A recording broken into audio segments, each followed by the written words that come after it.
9 news देख रहे हैं आप और मैं हूं आपके साथ प्रज्ञा सिंह। साल 2024 के लोकसभा चुनाव को लेकर लगातार इंडिया अलायंस कोशिश करता हुआ नजर आ रहा है कि उत्तर प्रदेश की पूर्व मुख्यमंत्री और बीएसपी सुप्रीमो मायावती को अब विपक्ष के साथ कर लिया जाए। इंडिया गठबंधन से कई नेता कह चुके हैं कि मायावती को इंडिया गठबंधन में शामिल हो जाना चाहिए। लगातार कोशिश की जा रही है कि जो पिछड़ा वर्ग और दलित का वोट बैंक है वो इंडिया गठबंधन के साथ हो जाए, लेकिन जब तक मायावती इंडिया गठबंधन में शामिल नहीं होंगी तब तक ये मुमकिन नहीं है। और ऐसे में न केवल कांग्रेस बल्कि समाजवादी पार्टी की तरफ से भी लगातार यहां पर कोशिश जो है वो की जा रही है। जहां एक और मायावती को लेकर अखिलेश यादव ये कहते हुए नजर आते हैं कि वो मायावती को प्रधानमंत्री बनाना चाहते हैं, तो वहीं दूसरी ओर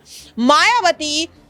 पिछले चुनाव में सपा के साथ गठबंधन करने के बाद जो हार मिली थी उसे अभी तक भूल नहीं पाए हैं। और इसीलिए अपने 68वें जन्मदिन के मौके पर मायावती ने खुलकर सपा पर निशाना साधा, अखिलेश को गिरगिट कहा और यह भी बताया कि आखिरकार वो क्यों एक बार फिर से सपा के साथ गठबंधन नहीं करना चाहते हैं। सुनिए जरा आप मायावती का ये बयान। सपा के आम चुनाव होने का भी समय बहुत कम ही रह गया है और यदि इस चुनाव में पार्टी के लोग मेरे दिशा निर्देशों के मुताबिक चलकर व रात दिन कड़ी मेहनत करके अपनी पार्टी का बेहतर रिजल्ट ले आते हैं तो फिर यही इनका इस वर्ष मेरे जन्मदिन का खास तोहफा भी होगा। वैसे मुझे पूरी उम्मीद है कि पार्टी के सभी लोग अपने तन मन धन की पूरी ऊर्जा, शक्ति, एकजुटता तथा आपसी भाईचारे के साथ मिलकर लोकसभा का ये आम चुनाव पूरी दमदारी के साथ ही लड़ेंगे और केंद्र की सत्ता में अपनी प्रभावी भागीदारी भी सुनिश्चित करेंगे। इसके साथ ही इस चुनाव को लेकर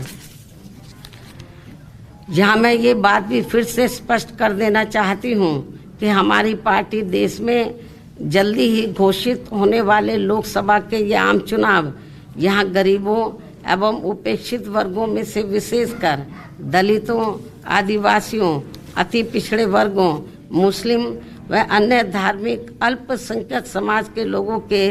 बलबूते पर ही पूरी तैयारी व दमदारी के साथ अकेले ही लड़ेगी। और इन्हीं के बलबूते पर ही हमने सन 2007 में यहाँ आबादी के हिसाब से देश के सबसे बड़े प्रदेश उत्तर प्रदेश में अकेले ही चुनाव लड़कर फिर अपनी पार्टी की पूर्ण बहुमत की सरकार भी बनाई थी। इसलिए अपने इस अनुभव को भी खास ध्यान में रखकर हमारी पार्टी लोकसभा के ये आम चुनाव अकेले ही लड़ेगी तथा देश की जातिवादी, पूंजीवादी, संकीर्ण व सांप्रदायिक सोच रखने वाली सभी विरोधी पार्टियों से अपनी दूरी बना के रखेगी।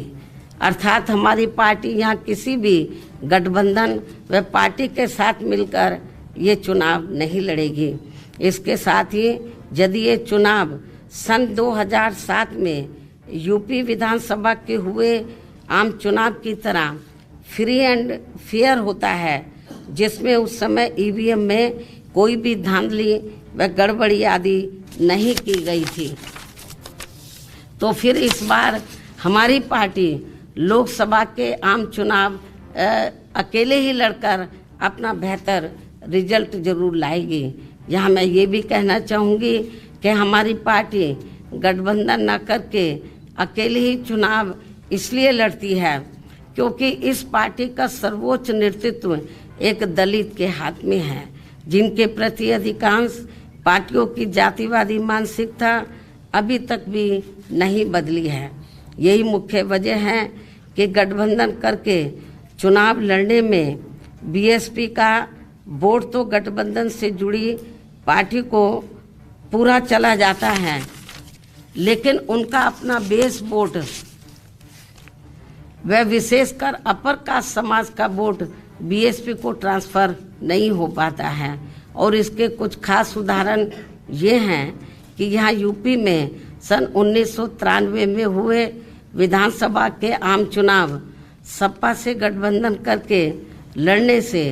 बीएसपी की केवल 67 सीटें ही जीत कर आई थी, जबकि सपा को इसका ज़्यादा लाभ पहुंचा था। देखा आपने और सुना भी, जिसके बाद लगातार सवाल ये बन रहा है कि क्या नाराज मायावती जो खुलकर ये कह चुकी हैं कि आखिरकार वो सपा के साथ क्यों गठबंधन नहीं करना चाहते हैं, इस नाराजगी को खत्म करने के लिए क्या अखिलेश यादव अब अपनी बुआ मायावती को यहाँ पर मनाने के लिए कोई बड़ी पहल करते हुए नजर आएंगे। अखिलेश यादव ने कहा कि वो तो चाहते हैं कि मायावती को प्रधानमंत्री बनाया जाए। ये बात मायावती को लेकर उन्होंने तब कही जब अखिलेश यादव को मायावती ने गिरगिट कहा। अब ऐसे में सवाल लगातार ये बन रहा है कि क्या एक बार फिर से यादव परिवार की बड़ी बहू होने के नाते डिंपल यादव यहां पर मायावती को मनाती हुई नजर आएंगी। जिस तरह से लगातार कोशिश यहां पर की जा रही है डिंपल यादव की तरफ से, ऐसे में क्या नाराज मायावती के इस बयान के बाद अब